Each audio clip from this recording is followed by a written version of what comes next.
रानीगंज के तीरथ पंचायत के अंतर्गत आने वाला यह पुल, जो हाड़भांगा पुल के नाम से जाना जाता है, उसकी स्थिति साल दर साल दयनीय और चिंतनीय होती जा रही है, क्योंकि लोग अपनी जान को जोखिम में डालकर पुल को पार कर रहे हैं।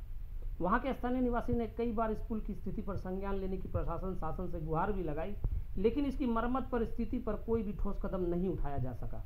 पुल का ढांचा इतना कमजोर हो गया कि कोई भी बड़ी दुर्घटना का शिकार हो सकता है। एक रिपोर्ट।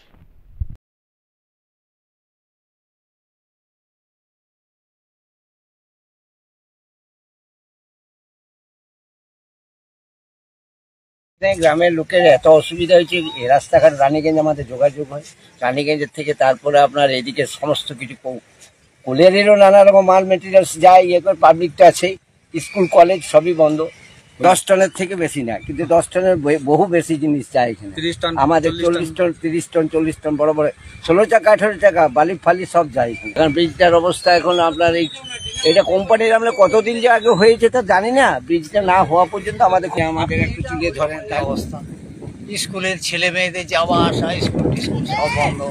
তারপরে এই অবস্থা সেই ব্রিটিশের আমলের পুল, আমার এই যে হচ্ছে এইটি হয়নি এখনো, চলছে, হবে হবে হবে সবাই বলছে আজকে।